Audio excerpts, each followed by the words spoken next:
sa harap ng mga investor at ng taong minahal ko ng higit sa sarili ko, dinurog nila ang aking danggal.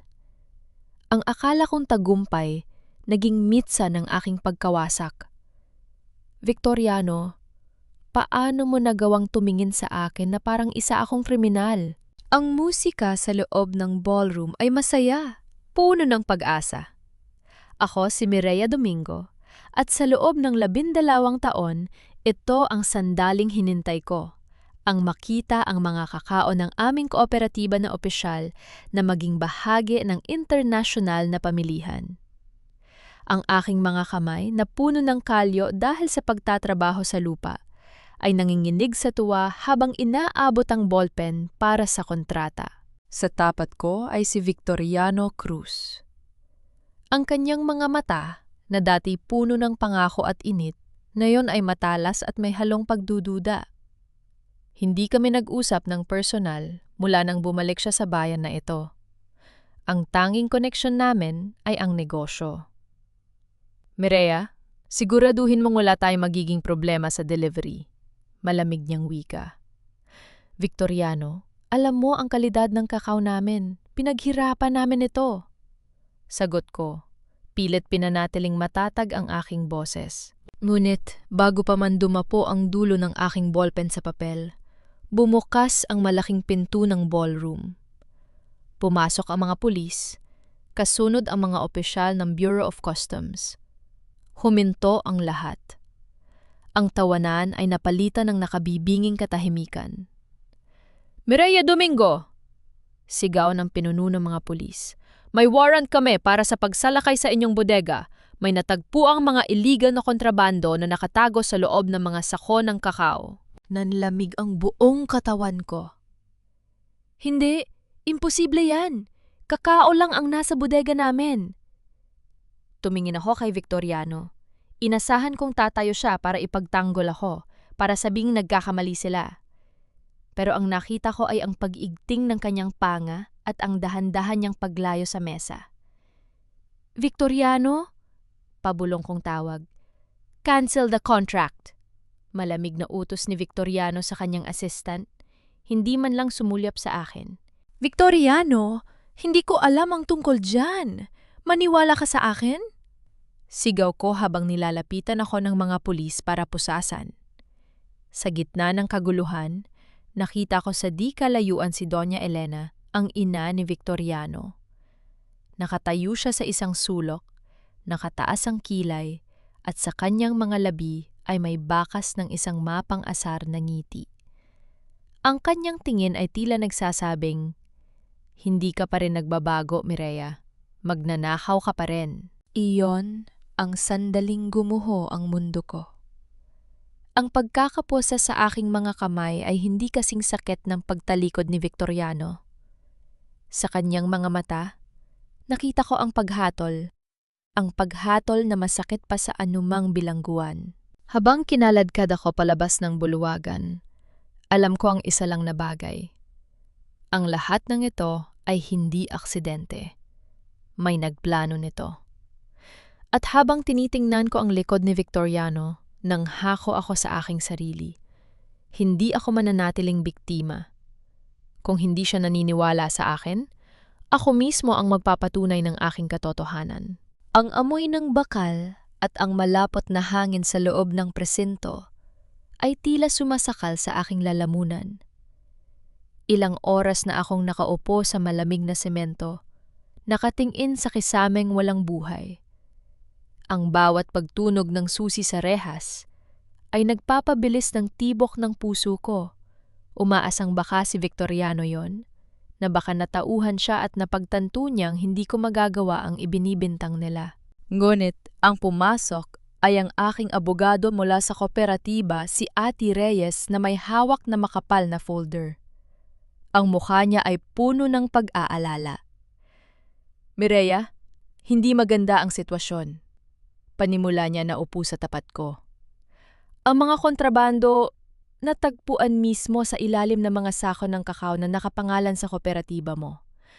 Ang ebidensya ay masyadong malakas at ang mas malala, Ang kumpanya ni Victoriano Cruz ay opisyal ng naghain ng demanda para sa breach of contract at damages. Parang may humampas sa dibdib ko. Ati, alam mo ang kalakaran namin? Ang bodega ay may security, may mga CCTV. Paano makakapasok ang mga yon nang hindi namin nalalaman? Iyon ang kailangang patunayan, sagot niya. Pero sa ngayon, si Victoriano ang nagtutulak sa mga awtoridad na ikaw ang ituring na prime suspect. Siya ang pinakaapektado sa iskandalosong ito, Mireya. Ang kanyang reputasyon ang nakataya. Reputasyon? Mapait kong tawa. Reputasyon ang iniisip niya? Paano naman ang buhay ng 50 pamilya ng mga magsasaka na umaasa sa kontratang yon? Paano ang pangalan ko? Tumayo ako at nilapitan ng rehas. Ang galit ay nagsisimulang pumalit sa panghihina. Hindi ko hahayaang matapos ang buhay ko sa loob ng 4 na sulok na ito dahil lang sa mga kasinungalingan. Ati, kailangan kong makita ang footage ng CCTV sa warehouse simula kagabi. Utos ko. Mireya, hindi mo pwedeng gawin yan habang nasa kustodya ka. Babala niya. Kailangan gawin yan! Sagot ko ng may diin. Kung hindi ako kikilos, walang ibang gagawa. Masyado silang mabilis na humatol. Kung gusto nilang maglaro ng ganito, sisiguraduhin kung lalabas ang totoo. Kinagabihan habang tahimik ang presinto, narinig ko ang pamilyar na boses sa labas. Yon si Victoriano. Nakatayo siya sa harap ng desk ng police chief.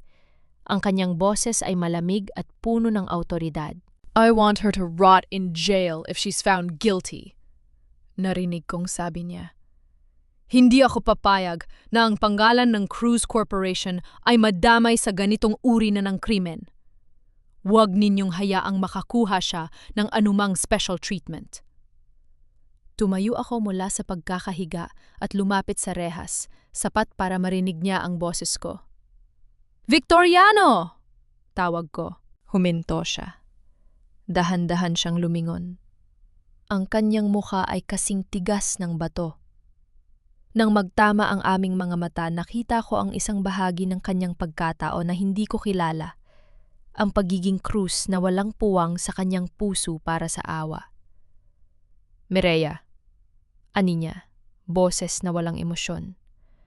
Sana ay handa ka sa magiging bunga ng kasakiman mo. Kasakiman? Tanong ko, pilit pinipigil ang panginginig ng aking boses. Sa tingin mo ba kilala mo pa ako, Victoriano? O ang nakikita mo lang ay ang mga kwentong ipinapakain sa iyo ng iyong ina?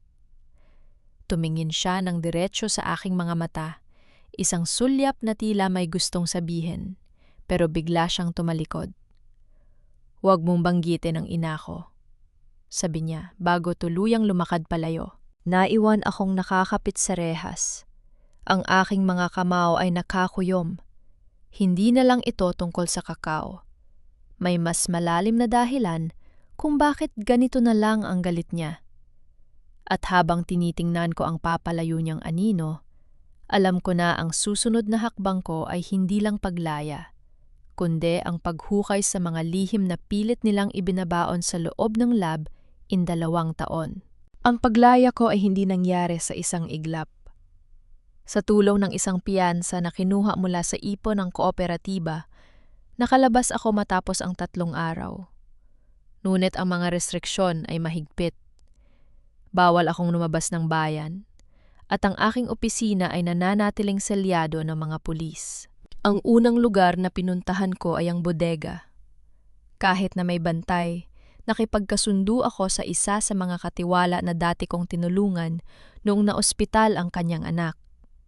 Sa halagang kaunting pakiusap at utang na loob, pinapasok niya ako sa likurang pintuan. Mireya, mabilis lang dapat ito. Kapag nahuli tayo, pareho tayong tapos. Bulong ni Mang Berting ang katiwala. Tumanggo ako. Pagpasok ko sa loob, ang amoy ng kakao, ang amoy ng aking paghihirap at tagumpay, ay hinaluan ng amoy ng alikabok at pagkabulok. Naglakad ako patungo sa lugar kung saan natagpuan ang mga iligal na gamot. Ayon sa ulat ng pulisya, ang mga sako ay nasa pinakailalim ng tumpok. Dito mismo, Mireya, turo ni Mang Berting. Tiningnan ko ang paligid. May mga CCTV camera sa bawat sulok. Mang Berting, nasaan ang mga record ng CCTV nung gabi bago ang pag-aresto? Napayo ko ang matanda. Iyon na nga ang problema, Mireya. Nung gabi ng inspeksyon, biglang nag-malfunction ang server. Wala kaming makuha na record. Malfunction? Kumunot ang noko. Imposible, bago ang system na yon. Habang nag-ahalukay ako sa mga labi ng mga sako, may napansin akong isang maliit na bagay na nakatago sa pagitan ng mga kahoy na paleta. Isang piraso ng papel. Isang resibo ng gasolina na may tatak ng isang sasakyan. Hindi ito pag-aari ng kooperatiba. Kinuha ko ito at tiningnan ng plaka. JKL 908. Ang plakang ito ay pamilyar. Pilit kong inalala kung saan ko ito nakita. Habang nag-iisip, biglang tumunog ang aking telepono. Isang hindi kilalang numero ang tumatawag. Hello? Mireya, boses ng isang lalaki, mahina, nanginginig. Alam ko kung sino ang naglagay ng mga gamot sa bodega nyo. Hindi ang kooperatiba ang target nila. Ikaw ang target nila. Sino ka? Paano mo nalaman? Pumunta ka sa dulo ng barangay mamayang hating gabi. Kung gusto mong malaman ang totoo, huwag kang magsasama ng kahit sino. Kung hindi, ikaw ang susunod na mabubulok sa loob ng rehas. Bago pa ako makasagot, naputol ang linya. Mireya, sino yun? Tanong ni Mang Berting. Hindi ako sumagot. Tiningnan ko ang resibo sa aking kamay. Pagkatapos ay ang malawak at madilim na bodega. Ang panganib ay hindi lang narito. Ito ay humahabol sa akin. Paglabas ko ng bodega, bumungad sa akin ang isang itim na SUV na nakaparada sa tapat. Bumukas ang bintana at doon nakita ko si Victoriano. Ang kanyang mga mata ay nanunuya. Looking for evidence, Mireya? Boses niya, puno ng sarkasmo. Huwag kang magsayang ng oras. Ang katotohanan ay hindi mo mahahanap sa paghahalukay sa dumi. Bakit ka nandito, Victoriano? Para siguraduhin na hindi ako makakahanap ng hustisya? Matapang kong sagot. Tumingin siya sa akin, isang tingin na may halong pait at pagkalito. Nandito ako para sabihin sa'yo, layuan mo ang pamilya ko. Kung sa tingin mo ay makukuha mo ang awa ko sa pamamagitan ng pagiging biktima, nagkakamali ka. Pagkaalis niya, napagtanto ko ang isang bagay. Ang pagtatagpo namin ay hindi pagkakataon, may sinusulod siyang plano. At habang tinitingnan ko ang papalayo niyang sasakyan, alam ko na ang susunod na gabi ay magiging sagot sa lahat. O katapusan ko. Hating Gabi. Ang hangin ay humahampas sa aking mukha habang tinatahak ko ang daan patungo sa dulo ng barangay. Ang bawat kaluskos ng mga dahon ay tila babala, pero hindi ako pwedeng umatras. Ang resibong nakuha ko sa bodega at ang misteryosong tawag ay ang tanging sinulid na nagdudugtong sa akin sa katotohanan. Pagdating ko sa tagpuan, isang abandonadong kubo sa gitna ng taniman ng kakao. May aninong naghihintay sa dilim. Nang lumapit ako, ang boses ay pamilyar. Salamat at dumating ka, Mireya. Nanlaki ang mga mata ko. Si Leo, ang nakababatang kapatid ni Victoriano, ang mukha niya ay namumutla. May mga pasa sa gilid ng kanyang labi at ang kanyang mga kamay ay nanginginig ng husto. Leo? Ano ang ginagawa mo rito? Bakit mo ako pinapunta? Hindi ko na kaya, Mireya. Sagot niya, umiiyak. Kailangan mong malaman ang totoo. Hindi mo ginawa ang krimen. Ang pamilya ko, si Mama, siya ang nag-utos sa mga tauhan niya na ilagay ang mga gamot sa bodega niyo. Parang tumigil ang pag-ikot ng mundo ko. Bakit?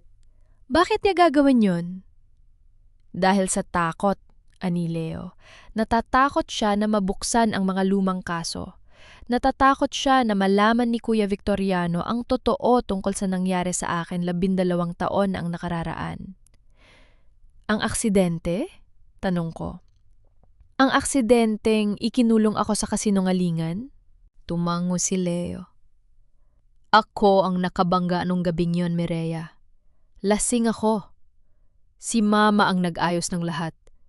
Binigyan ka niya ng pera, hindi para tumakas ka, kundi para pagbayarin ang mga gastusin sa ospital ko at para manahimik ka habang buhay. Iyon ang utang na ipinapahiya niya sa'yo sa lahat ng pagkakataon. Ang galit na naramdaman ko ay hindi sapat para ilarawan ang nararamdaman ko ngayon. Ang lahat ng pagsasakripisyo ko, ang paglayo ko, ang pagdurusa ko sa Davao, ay base sa isang malaking kasinungalingan na nilika ng babaeng itinuring kong pamilya noon. Kailangan mong sabihin kay Victoriano ang totoo, Leo. Giit ko. Hindi maari, sigaw niya. Papayag si Mama na ipakulong ako kaysa mawasak ang pangalan ng mga Cruz.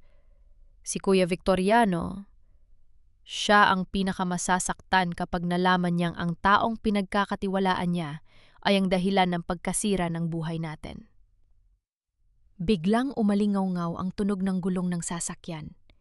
Isang itim na sedan ang huminto sa di kalayuan. Bumaba ang dalawang lalaking nakaitim. Mireya, tumakbo ka! Sigaw ni Leo. Sinundan nila ako! Hindi kita iiwan dito, Leo! Tumakbo ka! Itinulak niya ako palayo. Ngunit bago pa man ako makahakbang, hinablot ako ng isa sa mga lalaki. Sa gitna ng pakikipagbuno, nakita ko ang liwanag ng flashlight. Ang mga tauhan ni Doña Elena ay hindi nagbibiro. Sa isang saglit na pagkakataon, nagawa ko makawala. Pero bago ako tuluyang makatakbo, narinig ko ang isang putok ng baril. Hindi ko alam kung sino ang tinamaan. Ang tanging alam ko ay ang dilim na bumalot sa paligid. Habang humahabol ang aking hininga sa dilim, naramdaman ko ang bigat ng katotohanan. Ang pamilyang Cruz ay handang pumatay para mapanatili ang kanilang maruming danggal. Ngayon, ang laban ay hindi na lang para sa aking pangalan. Ito ay laban na para sa aking buhay. At sa gitna ng kaguluhan, isang pangalan lang ang nasa isip ko. Victoriano. Kailangan niyang malaman na ang kanyang sariling ina ang nagtatakwil sa kanyang pagkatao. Ang tunog ng putok ng baril ay parang kidlat na bumasag sa katahimikan ng gabi. Tumakbo ako ng hindi lumingon. Ang aking mga paa ay sugatan sa mga bato at sanga ng kakao. Ngunit ang takot na nararamdaman ko ay higit pa sa pisikal na sakit. Nang makarating ako sa ligtas na lugar, nanginginig kong kinuha ang aking telepo. Walang signal. Leo. Si Leo ang naiwan doon. Hindi ako pwedeng bumalik. Kung babalik ako, mahuhuli ako ng mga tauhan ni Doña Elena. Kailangan kong humanap ng paraan para mailabas ang totoo. Pero paano? Ang mga ebidensya ay wala sa akin.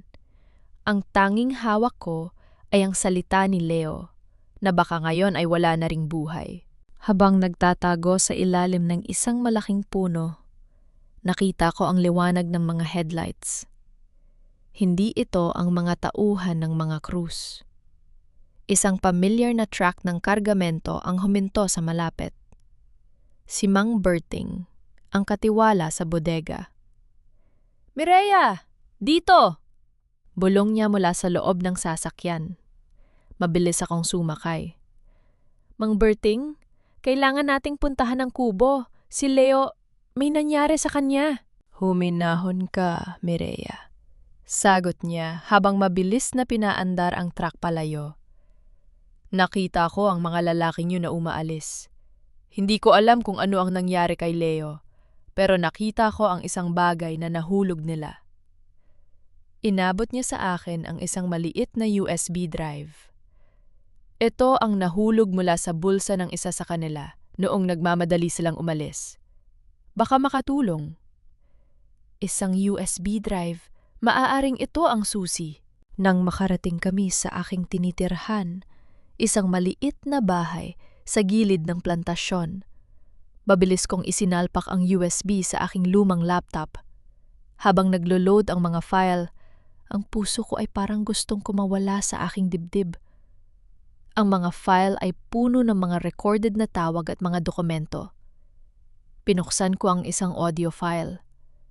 Ang boses ni Doña Elena ang narinig ko. Siguraduhin ninyong hindi na makakaahon si Mireya. Ihanda ang mga dokumento na magtuturo sa kanya bilang mastermind. At tungkol kay Leo, kung hindi siya marunong sumunod, ituring niyo siyang parang ibang tao na walang kinalaman sa pamilyang Cruz. Nanlaki ang mga mata ko. Hindi lang nila ako gustong ipakulong. Handa rin nilang isakripisyo ang sariling anak para sa kanilang reputasyon. Hindi ko na mapigilan ang mga luha ko. Ang sakit ay naging pot. Pero bago pa man ako makapag-isip ng susunod na hakbang, nakarinig ako ng kumatok sa aking pinto.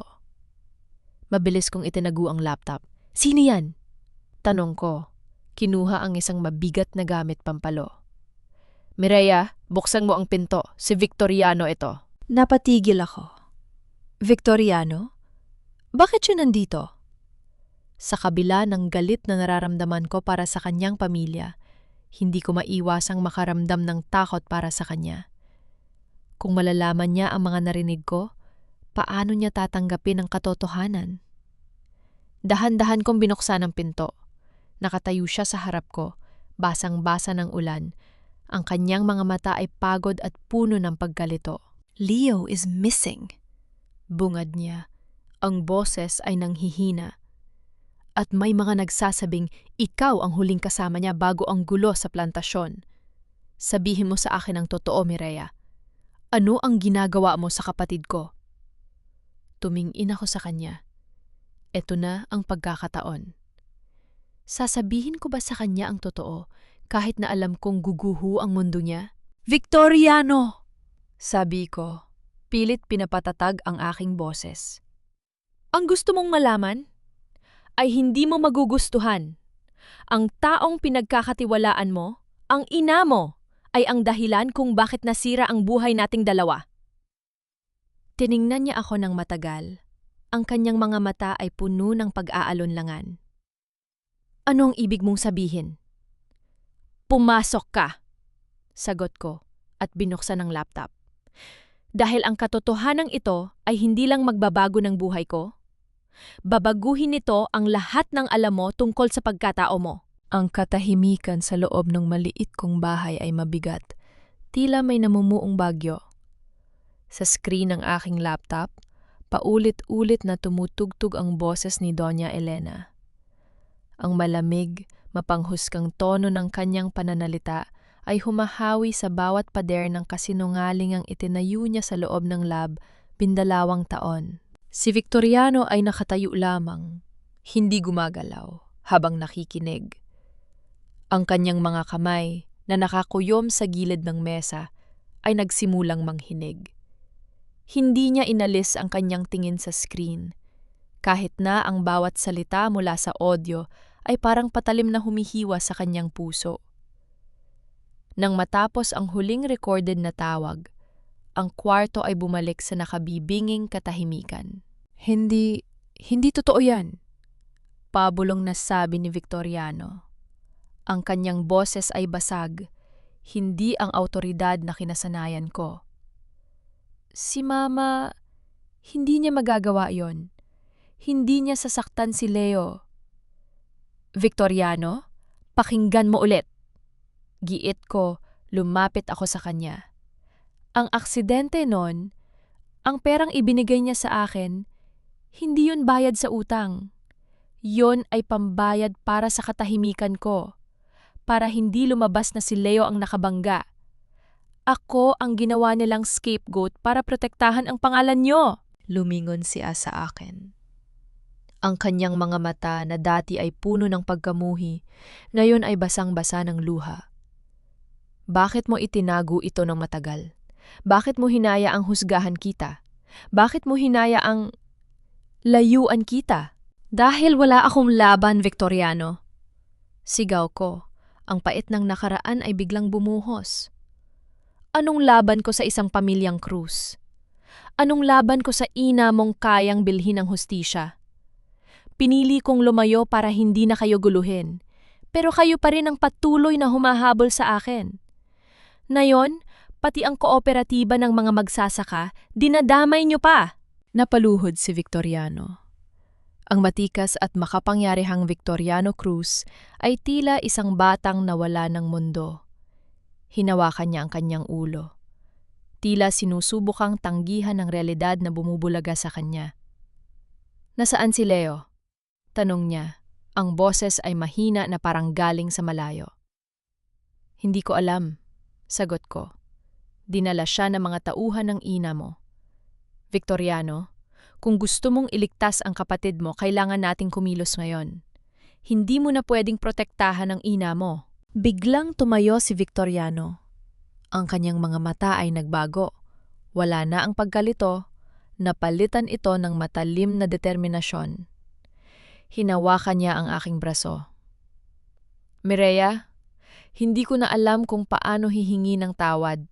Lahat ng pagpapahirap ko sa'yo, lahat ng put na ipinadama ko, huwag kang humingi ng tawad ngayon, putol ko sa kanya. Iligtas natin si Leo. Pagkatapos, doon natin ayusin kung ano ang dapat ayusin. Bago pa man kami makalabas, tumunog ang telepono ni Victoriano. Isang mensahe. Binasa niya ito at namutla siya. Ano yun? Tanong ko. Galing ito kay Mama, sagot niya. Ang kamay ay nanginginig. Nasa akin na si Leo. Kung gusto mong mabuhay ang kapatid mo at manatiling malinis ang pangalan ng pamilya natin, huwag kang makikipagtulungan sa babaeng yon. Umuwi ka na at kalimutan mo ang lahat. Tumingin ako kay Victoriano. Ito na ang huling pagsubok. Pipiliin ba niya ang kanyang pamilya at ang maruming dangal nito? O pipiliin niya ang katotohanan kasama ang babaeng sinira nila? Victoriano? Sabi ko, ang aking boses ay seryoso. Hindi mo na kailangang pumili. Ang pagpili mo ay nakaukit na sa kung sino ka talaga. Tumingin siya sa malayo, sa direksyon ng mansyon ng mga Cruz. Mireya, hindi ko na kayang maging bahagi ng pamilyang ito kung kapalit nito ay buhay ng kapatid ko at danggal mo. Sa sandaling yon, alam ko na, hindi na siya ang Victoriano na kilala ko. At sa gitna ng unos, nagsimula kaming magplano ng paraan para pasukin ang mansyon, ang kuta ng lahat ng kasinungalingan. Ang gabi ay balot ng makapal na hamog. Halos hindi na makita ang daan patungo sa mansyon ng mga Cruz. Sa loob ng sasakyan ni Victoriano, walang nagsasalita. Ang tensyon ay ramdam na ramdam, parang isang bombang nakatakdang sumabog anumang oras. Dito tayo, dadaan sa likod. Bulong ni Victoriano habang itinutok ang kanyang sasakyan sa isang madilim na eskinita malapit sa plantasyon ng mga Cruz. Alam ko ang bawat pasikot-sikot dito noon bata pa ako. May lumang lagusan ng mga tauhan papunta sa basement. Sigurado ka bang walang bantay? Tanong ko habang kinakapa ang maliit na flashlight sa aking bulsa. Ang mga bantay ni Mama ay nasa harap at sa mga pangunahing pintuan. Ang likod ay kampante sila dahil alam nilang walang sinuman ang maglalakas loob na pumasok sa teritoryo nila. Sagot niya. Nang makalapit kami sa mansion, ang laki at ganda nito ay tila isang malaking bitag. Dito nakatira ang pamilyang nagpanggap na marangal habang sa loob ay nabubulok ang mga lihim. Gamit ang isang master key na kinuha ni Victoriano mula sa kanyang sariling kwarto, dahan-dahan naming binuksan ang pintuan ng basement. Pagpasok namin, ang amoy ay mausok, amoy ng mga lumang gamit at mamahaling wine. Ngunit habang papunta kami sa mas malalim na bahagi ng basement, may narinig kaming mga boses. Ilagay niyo siya sa bodega ng alak. Huwag niyo siyang papakainin hanggat hindi siya pumapayag na mag-abroad. Boses ni Doña Elena. Nagkatinginan kami ni Victoriano. Mabilis kaming nagtago sa likod ng mga malalaking bariles. Nakita namin ang dalawang lalaki na kinaladkad si Leo. Ang kapatid niya ay nanghihina, puno ng pasa, at halos hindi na makalakad. "Mama, please?" Pakiusap ni Leo, ngunit hindi siya pinansin ng kanyang ina. "Leo, nag-iinarte ka na naman. Para ito sa kinabukasan mo at ng pangalan ng mga krus. Kapag lumabas ka ng bansa, malilinis ang lahat. Walang makakaalam ng pagkakamali mo." Malamig na wika ni Doña Elena. Doon ko nakita ang tunay na mukha ni Doña Elena. Wala siyang konsensya. Para sa kanya, ang mga anak niya ay mga kagamitan lamang na maaaring itapon o itago kapag hindi na kailangan. "Nayon na, Victoriano," bulong ko. Hindi na nagdalawang isip si Victoriano. Mabilis siyang lumabas mula sa pinagtataguan at hinarap ang mga tauhan ng kanyang ina. "Bitawan niyo ang kapatid ko!" Malakas niyang sigaw. Nagulat ang mga tauhan, pati si Doña Elena ay napatigil sa panhakbang. Ang kanyang mga mata ay nanlaki nang makita si Victoriano. At ako. "Victoriano, ano ang ginagawa mo rito at bakit kasama mo ang babaeng yan?" Sigaw ni Doña Elena. Ang kanyang boses ay nanginginig sa galit. "Huli na ang lahat, ma," sagot ni Victoriano, lumalapit sa kanyang ina. "Narinig ko na ang lahat. Alam ko na ang tungkol sa aksidente noon. Alam ko na ang ginawa niyo kay Mireya." "Victoriano, nakikinig ka sa mga kasinumalingan ng babaeng yan?" Depensa ni Doña Elena, pilit na nagtatago sa likod ng kanyang mga tauhan. "Siya ang sumisira sa pamilya natin." "Hindi siya ang sumira sa pamilya natin, ma," sagot ni Victoriano. Tumingin siya sa akin, pagkatapos ay bumaling sa kanyang ina.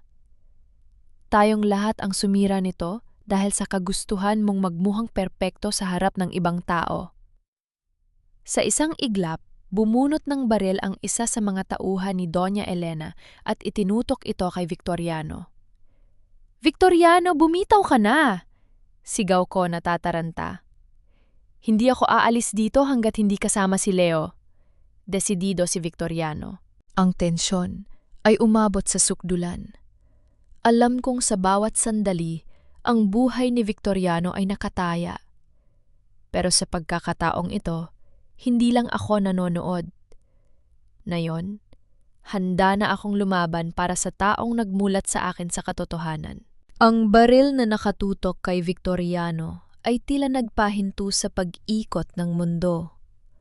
Sa isang iglap, ang bodega ng alak ay naging isang arena ng kamatayan. Si Doña Elena ay nananatiling matigas. Ang kanyang mga mata ay walang bahid ng pagsisisi. Tanging galit na lamang ang nananatili. "Itutuloy mo ba talaga ito, Victoriano? Para sa babaeng ito, isasakripisyo mo ang lahat ng pinaghirapan natin?" Bulyaw ni Doña Elena. "Hindi para sa kanya, ma. Para sa tama," sagot ni Victoriano. Hindi man lang kumukurap ang mga mata.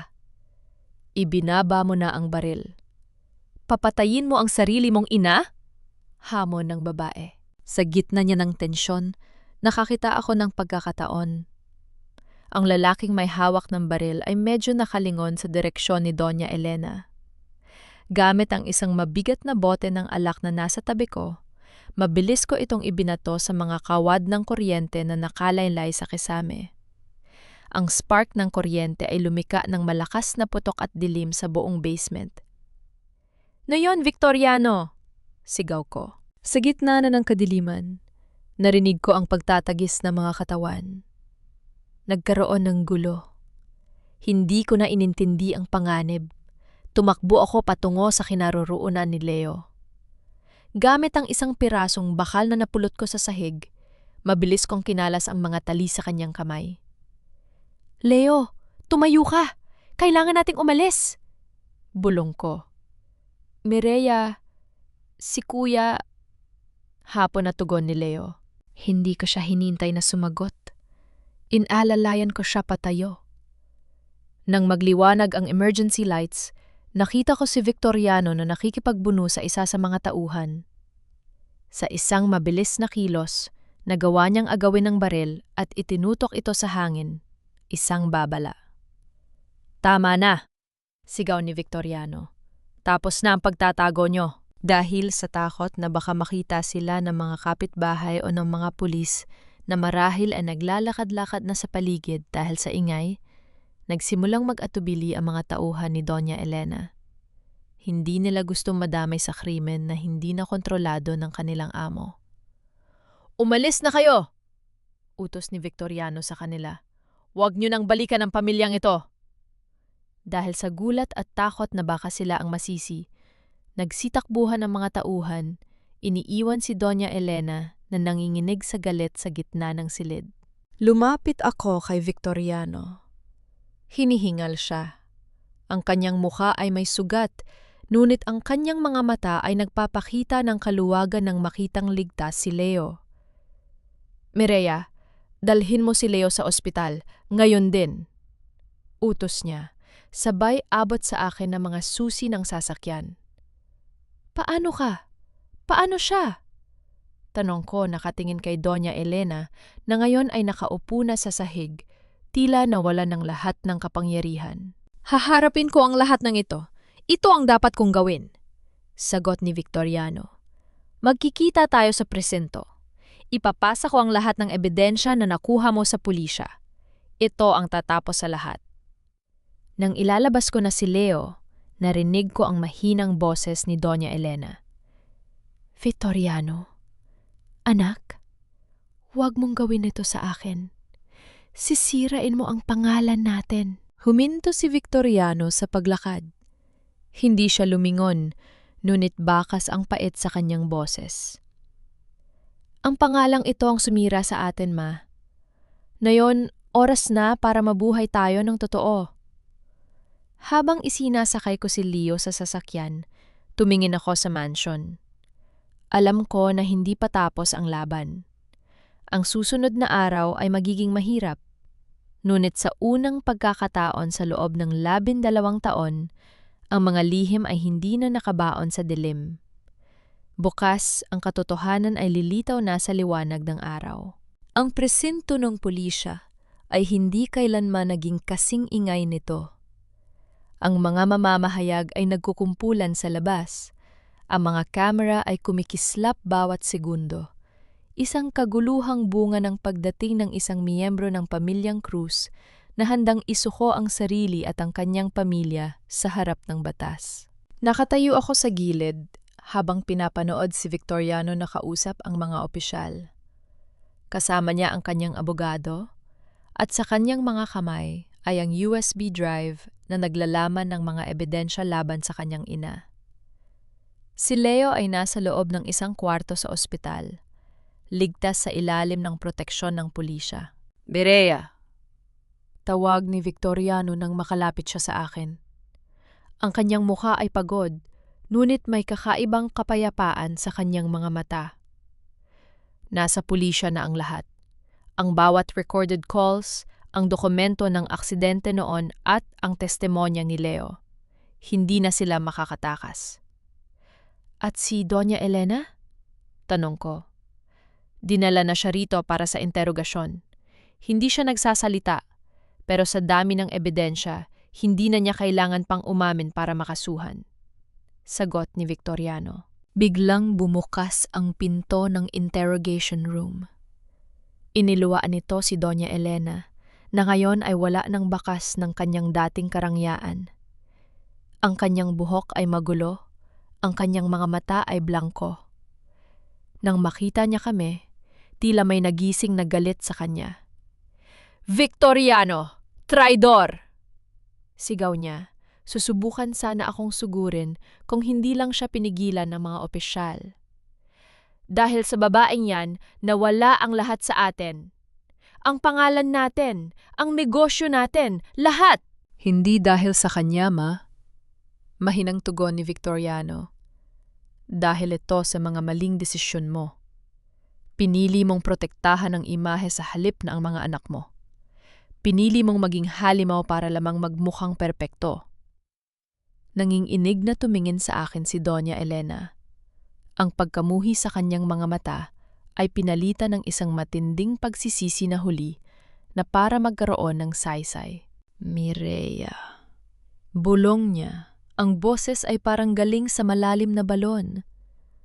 Akala ko kapag tinanggal kita, magiging maayos ang lahat. Pero hindi ko alam na ikaw pala ang tanging nagmamahal sa anak ko ng tapat. Hindi ako sumagot.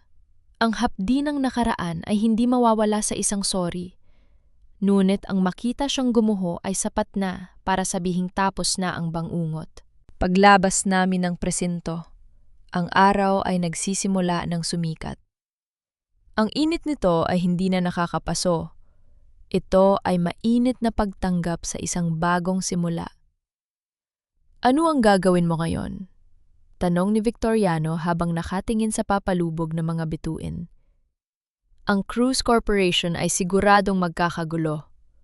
Ang pamilya ko, ang lahat ng ari-arian ay malamang na masequester. Ang kooperatiba ng mga magsasaka ay nandyan pa rin. Sagot ko.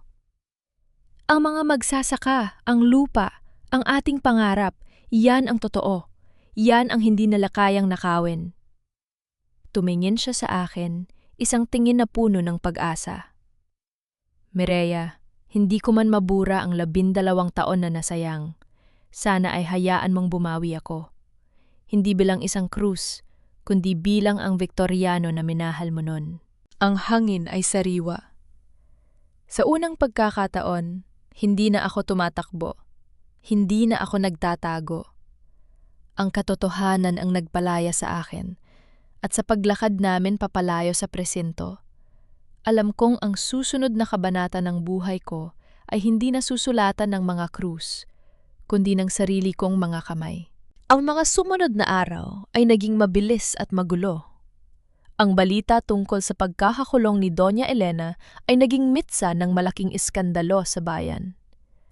Ang mga negosyo ng pamilya Cruz ay nagsimulang magbagsakan at ang mga taong dati inakayuko sa harap ng aking dating amo ay nagsimulang magsalita laban sa kanyang mga katiwalian. Ngunit hindi pa rito natatapos ang lahat. Ang mga kasabwat na negosyante na ginamit ni Doña Elena sa pagtrap sa akin ay hindi basta-basta susuko. Isang hapon, habang nag-aayos ako ng mga dokumento para sa muling pagbubukas ng kooperatiba, nakatanggap ako ng tawag mula kay Mang Berting. Ang boses niya ay punong-puno ng takot. Mireya, ang bodega, sinusulog nila. Nanlaki ang mga mata ko. Mabilis kong kinuha ang susi ng aking sasakyan at kumaripas ng takbo. Ang bodega. Dito nakatago ang lahat ng aming ani, ang puhunan ng mga magsasaka at ang tanging ebidensya ng pagbangon namin. Pagdating ko sa lugar, ang apoy ay abot langit na. Ang mga magsasaka ay nagkakagulo, sinusubukang apulahin ang apoy gamit ang mga timba ng tubig, ngunit walang laban ng tubig sa lupit ng gasolina. Mireya, huwag kang lumapit! Sigaw ni Victoriano na kararating lang hinihingal. Nakita niya ang panganib sa aking mga mata. Nandun ang mga pangarap namin, Victoriano. Hindi ko pwedeng hayaang matupok ang lahat. Sigaw ko, pilit na kumakawala sa kanyang hawak. Mireya, hindi mo na maililigtas ang bodega. May mga tao sa loob. Napatigil ako. Ano? Sinong tao? Ang mga tauhan ng negosya. Teng si Mr. Valderrama. Sila ang may gawa nito. At nakuno sila sa loob dahil sa sarili nilang pagsabog. Sa gitna ng usok at apoy, narinig ko ang mga sigaw mula sa loob ng warehouse.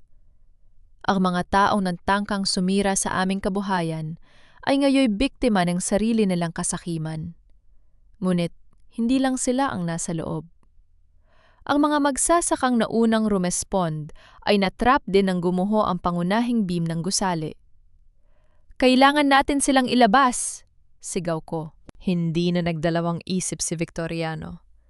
Kumuha siya ng basang sako, itinakip sa kanyang mukha at sumugod sa loob. Hindi ko siya hinayaang mag-isa. Sumunod ako. Ang init ay parang impyerno Ang usok ay humahampas sa aking baga.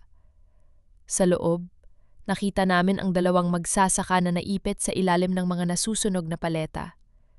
Sa kabilang banda, ang mga salarin ay nagmamakaawa rin. "Tulungan niyo kami!" Sigaw ng isa sa mga lalaking sumunod sa utos ni Valderrama. Tiningnan ko si Victoriano. Ang pagpipilian ay malinaw. Ang warehouse ay guguho na anumang oras. Ang pagliligtas sa lahat ay imposible. "Victoriano, unahin mo ang mga magsasaka!" Utos ko habang kinakalas ang pagkakapite ng isang magsasaka. "Hindi kita iiwan dito!" Sagot niya habang pasan-pasan ang isa sa mga biktima. "Dito ako! Ilabas mo sila!" Sa isang mabilis na pagkilos, binuhat ni Victoriano ang magsasaka at tumakbo palabas. Paglabas niya, bumalik siya agad para sa akin. Ngunit sa pagbabalik niya, ang kisame ay nagsimula ng bumagsak. Ang mga lalaking salarin na dati ay nagmakaawa ay nagtangkang humila sa amin para sila ang makalabas. "Huwag niyo kaming idamay!" Sigaw ni Victoriano. Itinulak niya ang mga ito palayo sa kanyang daraanan. Sa huling sandali, bago kami tuluyang makalabas, ang malaking beam ay bumagsak. Naramdaman ko ang paghila ni Victoriano sa akin, isang puwersang nagligtas sa akin mula sa pagkakaipit.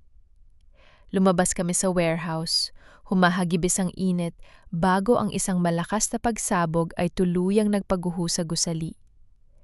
Nakalabas kami. Ligtas ang mga magsasaka, ngunit ang warehouse, ang aming sentro ng pag-asa, at naging abo na lamang. Nakahiga kami sa damuhan, hinihingal, habang pinapanood ang paglamo ng apoy sa aming nakaraan. Tumingin ako kay Victoriano. Ang kanyang mukha ay puno ng uling, ngunit ang kanyang mga kamay ay mahigpit na nakahawak sa akin. "Wala na," pabulong kong sabi. Ang boses ay nanginginig.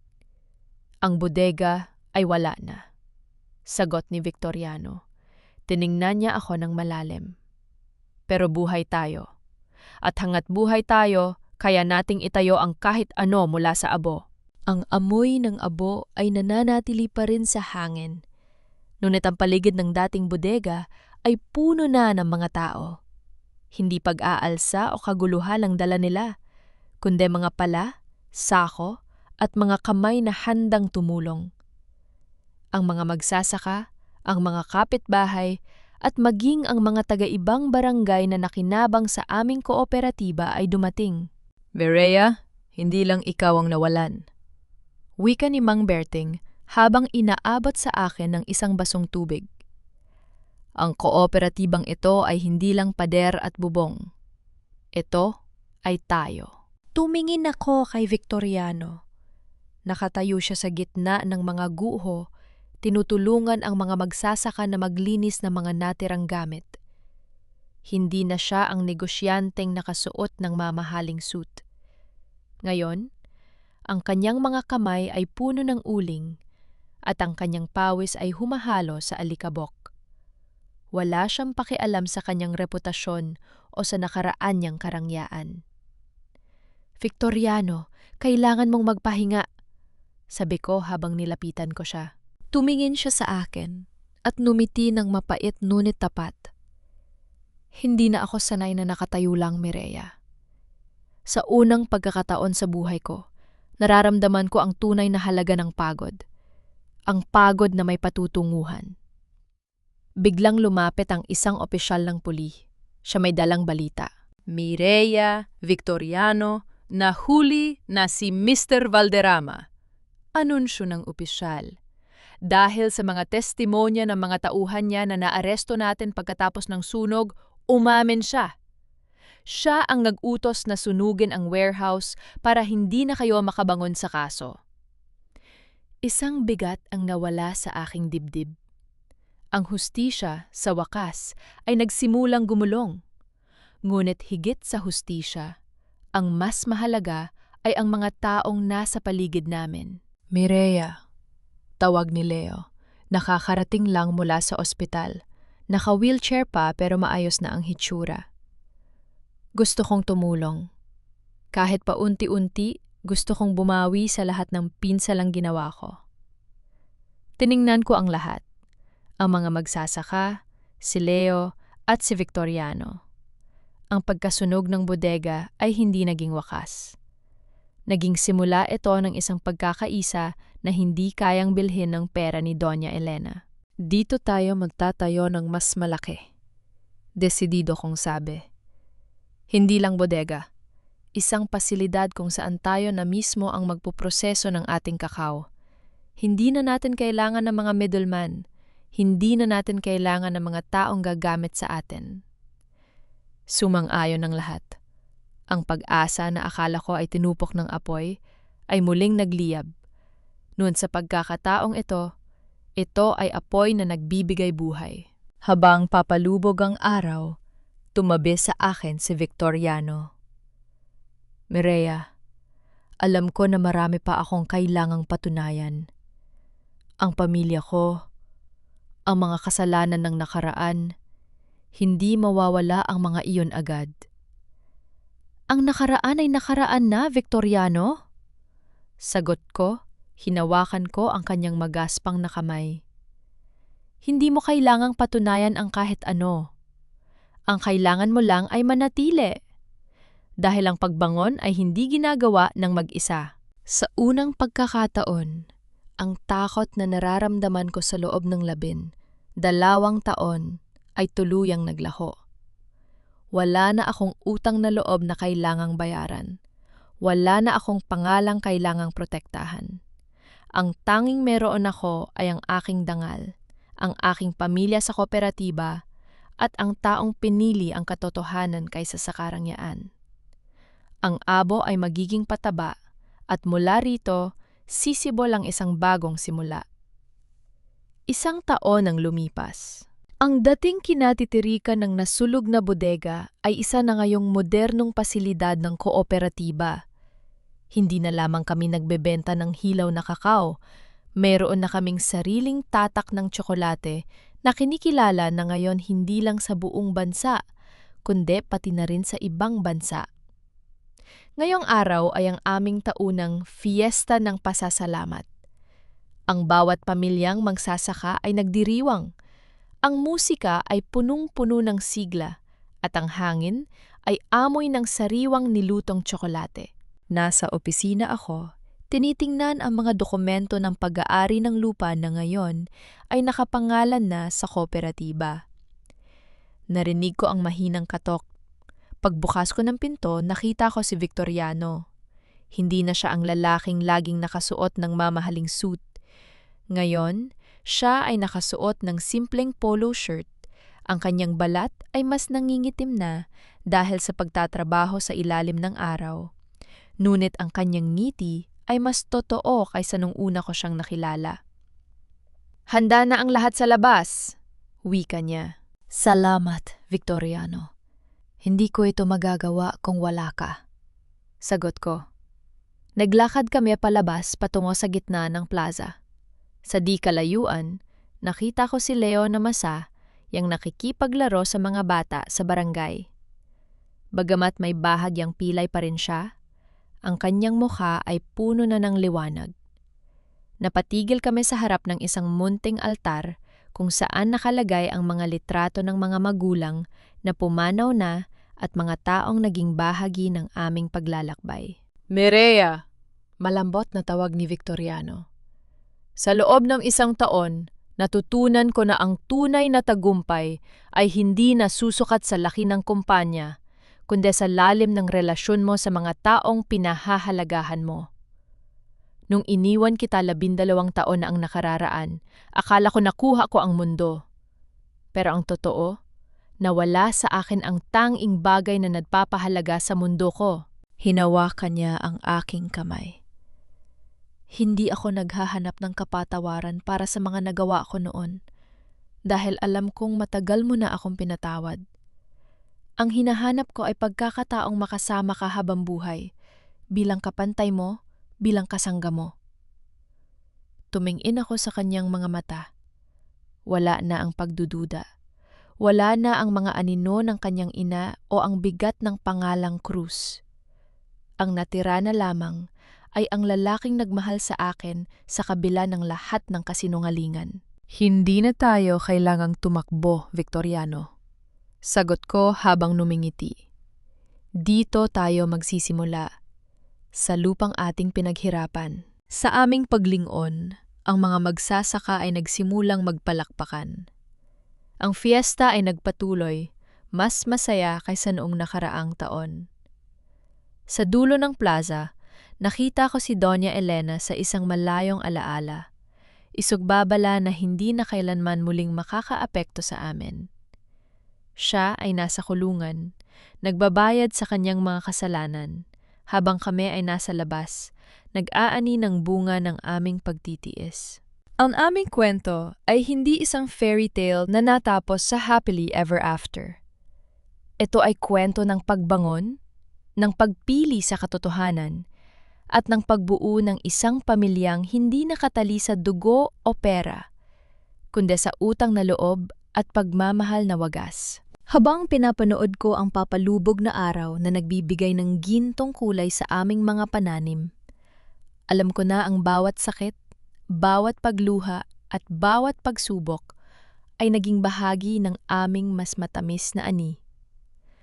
Ang nakaraan ay tapos na, at ang kinabukasan ay nasa aming mga kamay.